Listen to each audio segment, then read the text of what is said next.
செய்தி கதம்பம்.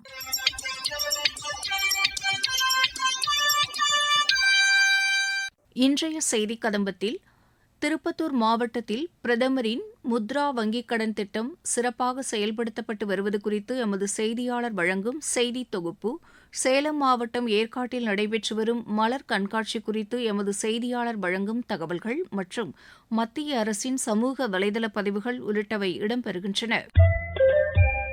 திருப்பத்தூர் மாவட்டத்தில் சிறு குறு தொழில்களை ஊக்குவிக்கும் வகையில் பிரதமரின் முத்ரா வங்கிக் கடன் திட்டம் சிறப்பாக செயல்படுத்தப்பட்டு வருகிறது. இதுகுறித்து எமது செய்தியாளர் வழங்கும் செய்தி தொகுப்பு. சிறு குறு மற்றும் நடுத்தர தொழில் நிறுவனங்களுக்கு கடன் வழங்குவதை நோக்கமாக கொண்ட பிரதம மந்திரி முத்ரா யோஜனா கடந்த 2015ஆம் ஆண்டு ஏப்ரல் மாதம் துவங்கப்பட்டு தற்போது ஒரு தசாப்தத்தை கடந்து பல்லாயிரக்கணக்கான தொழில் முனைவோர்களை உருவாக்கியுள்ளது. மேலும் மத்திய அரசின் ஊரக சுய வேலைவாய்ப்பு பயிற்சி நிறுவனத்தில் எவ்வித கட்டணமும் இன்றி சுமார் 60க்கும் மேற்பட்ட பயிற்சிகள் வழங்கப்பட்டு வருகிறது. இதன் வாயிலாக திருப்பத்தூர் மாவட்டத்தின் ஊரக பகுதிகளை சார்ந்த இளைஞர்கள் பெருமளவில் பல்வேறு தொழில் சார்ந்த பயிற்சி பெற்று தங்களின் தொழில் முனைவோர் கனவை நினைவாக்கி வருகின்றனர்.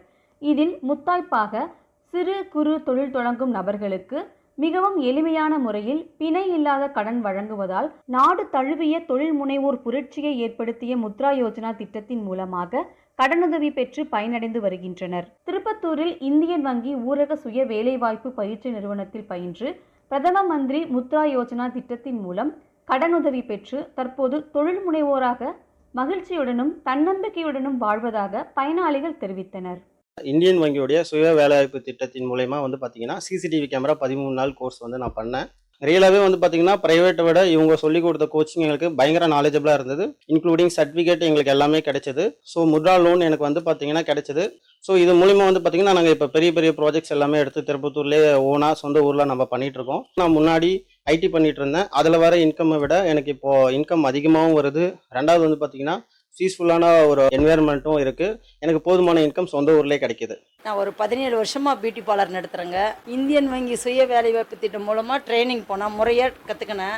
அதனால நல்ல பெனிஃபிட்டு ட்ரைனிங் போனதுனால அது மூலமாக எனக்கு லோன் கிடச்சி என் பிஸ்னஸ் இன்னும் டெவலப் பண்ணேன். நான் இனிமேல் லேடிஸ் சொந்த காலில் நிற்கணும், தன்னம்பிக்கையோடு இருக்கணும், மனதைரியத்தோடு சம்பாதிக்கணும். இது அப்படி தான் நான் ஸ்டார்ட் பண்ணேன். இப்போ இந்த ட்ரைனிங் போனதுனால இன்னும் எனக்கு தைரியம், மனதைரியம் இன்னும் அதிகமாக வந்து. தளராமல் உழைக்கும் உழைப்பாளர்களுக்கு தேவையான பயிற்சியை அளித்து போதுமான நிதி உதவியை வழங்கி தொழில் முனைவோராக மாற்றி முத்திரை பதிக்க செய்கிறது மத்திய அரசு.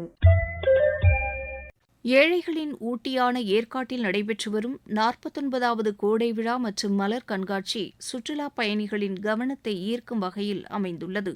இதுகுறித்து எமது சேலம் மாவட்ட செய்தியாளர் வழங்கும் செய்தி தொகுப்பு. கிழக்கு தொடர்ச்சி மலைகளின் அரசனாக விளங்கும் சேர்வராயன் மலைத்தொடரில் ஏழைகளின் ஊட்டியாக திகழ்கிறது சுற்றுலா பயணிகளின் சொர்க்கபுரியான ஏற்காடு. ஆண்டு முழுவதும் இதமான சீதோஷ்ண நிலைக்கு பெயர் பெற்று விளங்கும் ஏற்காட்டில் தற்போது சீசன் களை கட்டி உள்ளது. இதற்கு சிகரம் வைத்தாற்போல அரசின் சார்பில் நடைபெற்று வரும் 49வது கோடை விழா மற்றும் மலர் கண்காட்சி அமைந்துள்ளது. மலர் கண்காட்சியை சேலம் மாவட்ட ஆட்சியர் இளம் பகவத் தொடங்கி வைத்தார். விவசாயம் காப்போம் என்ற பொருண்மையில் பல்வேறு வடிவமைப்புகள் ஆயிரக்கணக்கான மலர்களை கொண்டு உருவாக்கப்பட்டுள்ளன. 75,000 மலர்களை கொண்டு உழவு மாடுகள், பசுமாடு, கன்றுக்குட்டி, ஆடு, மான், முயல், கோழி, சேவல், வாத்து உள்ளிட்ட உருவங்கள் காட்சிப்படுத்தப்பட்டுள்ளன. மேலும் குழந்தைகளை கவரும் வகையில் 35,000 மலர்களை கொண்டு டெடிவியர், 15,000 மலர்களை கொண்டு ப்ளூட்டோ கார்ட்டூன், 8,000 மலர்களை கொண்டு பிறை நிலவு, 10,000 மலர்களை கொண்டு இரட்டை இதயம், 25,000 மலர்களை கொண்டு வரவேற்பு வளைவு, 20,000 மலர்களை கொண்டு பெண் பரதநாட்டியம் ஆடுவது போன்ற உருவங்கள் அண்ணா பூங்காவில் காட்சிப்படுத்தப்பட்டுள்ளன. 30,000க்கும் மேற்பட்ட தொட்டிகளில் 45 வகையான மலர்கள் காட்சிப்படுத்தப்பட்டுள்ளன. டேலியா, மேரிகோல்டு, வெர்பினா, பிளாக்ஸ் உள்ளிட்ட மலர் வகைகள் பார்வையாளர்களின் கண்களுக்கு விருந்து படைக்கின்றன. குறிப்பாக ஏற்காடு ரோஜா என்று அழைக்கப்படும் டேலியா மலர்கள் மட்டும் 4,500 தொட்டிகளில் வைக்கப்பட்டுள்ளது. பிரம்மாண்ட மலர் கண்காட்சியை காண அண்ணா பூங்கா, ஏரி பூங்கா மற்றும் தாவரவியல் பூங்காவில் மலர்களை மொய்க்கும் மண்டுகளாக சுற்றுலா பயணிகளின் கூட்டம் தொடர்ந்து அதிகரித்து வருகிறது. இங்கே ஃபர்ஸ்ட் டைம் இங்கே ஃப்ளவர் ஷோக்கு வந்திருக்கேன். எல்லா ஃப்ளவர்ஸ் சூப்பராக இருக்குது. செடிஸுமே நிறைய வெரைட்டியான செடிஸ் நிறைய இருக்கு. பிரம்மாண்டமான ஃப்ளவர் ஷோவா இருக்கு. செடி பேஸ்ல பூக்களை வச்சு அதிகமா செஞ்சிருந்தாங்க. அதுக்கப்புறம் பூக்கள்ல வித்தியாசமான எல்லாமே பார்த்தோம். சின்ன குழந்தைகளுக்கு பிடிச்ச மாதிரி நிறைய டெடிபியர்ல பண்ணிருக்காங்க, மாட்டு வண்டியில பண்ணிருக்காங்க, சூப்பரா பண்ணிருக்காங்க. தொடர் பனிமூட்டம், தொட்டு செல்லும் இதமான காற்றுடன் வண்ண வண்ண விளக்குகளால் ஜொலிக்கும் ஏற்காட்டின் பூங்காக்கள் மக்களின் மனதை மகிழ்ச்சியால் நிரப்பியுள்ளன. மன அழுத்தம் நீங்க மலர்களை சந்திப்பதே தீர்வு என நினைப்பவருக்கு சிவப்பு, மஞ்சள், பச்சை மட்டுமல்ல, அனைத்து வண்ணங்களிலும் அமைதியையும் ஆச்சரியத்தையும் இந்த மலர்வனம் அள்ளித்தருகிறது என்றால் அது மிகையல்ல. நீலகிரி மாவட்டம் குன்னூர் காட்டேரி பூங்காவில் கோடை விழாவை முன்னிட்டு மலைப்பயிர்கள் கண்காட்சி இன்று முதல் 3 நாட்கள் நடைபெறவுள்ளது. இதுகுறித்து எமது செய்தியாளர் வழங்கும் தகவல்கள். நீலகிரி மாவட்டத்தில் ஆண்டுதோறும் கோடை விழாவை முன்னிட்டு சுற்றுலாப் பயணிகள் மற்றும் பொதுமக்கள் கண்டு ரசிக்க பல்வேறு கண்காட்சிகள் தோட்டக்கலைத்துறை சார்பில் நடைபெறுகிறது. இதன் ஒரு பகுதியாக குன்னூர் காட்டேரி பூங்காவில் பல்வேறு அம்சங்களுடன் 2வது மலைப்பயிர்கள் கண்காட்சி இன்று துவங்கி 24ஆம் தேதி வரை 3 நாட்கள் நடைபெறவுள்ளது.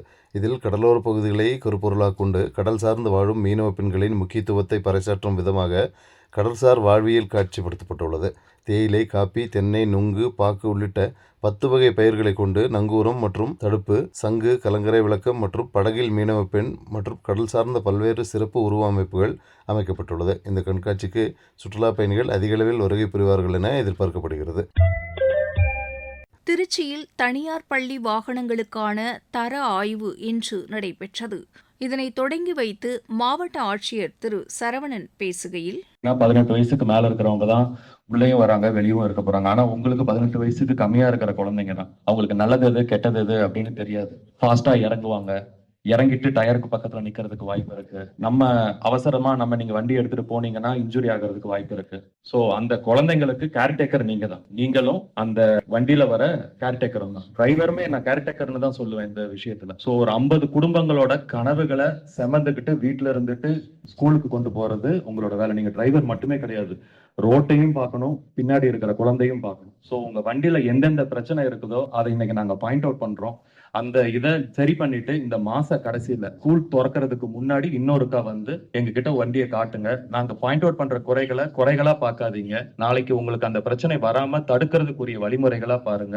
வாழ்த்துக்கள். தேங்க்யூ. மத்திய அரசின் சமூக வலைதள பதிவுகள். குடியரசுத் தலைவர் திருமதி திரௌபதி முர்முவை முப்படைகளின் தளபதி ஜெனரல் அனில் சௌஹான் இன்று குடியரசுத் தலைவர் மாளிகையில் மரியாதை நிமித்தமாக சந்தித்து பேசினார். கடற்படை தளபதி அட்மிரல் தினேஷ் கே திரிபாதியும் குடியரசுத் தலைவரை சந்தித்து பேசினார். நாட்டின் மறுமலர்ச்சிக்கு வித்திட்ட வரும் சமூக சீர்திருத்தவாதியுமான ராஜாராம் மோகன் ராயின் பிறந்த தினத்தையொட்டி பாதுகாப்புத்துறை அமைச்சர் திரு ராஜ்நாத் சிங் வெளியிட்டுள்ள செய்தியில், நவீன இந்தியாவிற்கான அடித்தளத்தை வலுப்படுத்தியவர் என்றும் அவரது முற்போக்கு சிந்தனைகள் மக்களுக்கு என்றென்றும் உத்வேகம் அளிக்கும் என்றும் கூறியுள்ளார். வருங்கால சந்ததியினர் பூமியில் உகந்த வாழ்க்கை வாழ்வதற்கு மரங்கள் நடப்பட வேண்டியதன் அவசியத்தை மத்திய வேளாண் அமைச்சர் திரு சிவராஜ் சிங் சௌஹான் வலியுறுத்தியுள்ளார். பொதுமக்கள் மரங்களை நடுவதன் மூலம் சுற்றுச்சூழல் பாதுகாப்பில் பங்கெடுக்குமாறும் அமைச்சர் கேட்டுக் கொண்டுள்ளார்.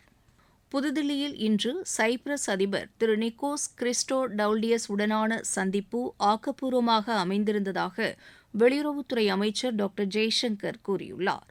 இருதரப்பு மற்றும் இந்தியா ஐரோப்பிய யூனியன் இடையேயான ஒத்துழைப்பை வலுப்படுத்தும் வகையில் இந்த சந்திப்பு அமைந்திருந்ததாக அமைச்சர் தெரிவித்துள்ளார். பிரதமரின் வீட்டு வசதி திட்டத்தின் கீழ் பிரதமர் திரு நரேந்திர மோடி தலைமையிலான அரசு வீடற்றவர்களுக்கு அவர்கள் கண்ணியமுடன் வாழும் வகையில் ஊரக பகுதிகளில் 3,04,00,000 வீடுகளையும் நகர்ப்புறங்களில் 1,19,00,000 வீடுகளையும் வழங்கியுள்ளதாக மத்திய சமூக நீதி மற்றும் அதிகாரமளித்தல் துறை அமைச்சர் டாக்டர் வீரேந்திரகுமார் கூறியுள்ளார்.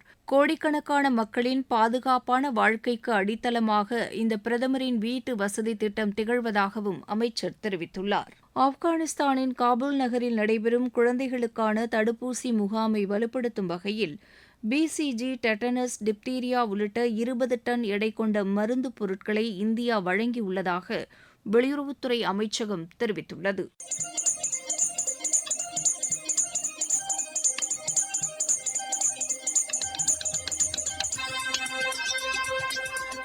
இத்துடன் இன்றைய செய்திக் கதம்பம் நிறைவு பெறுகிறது.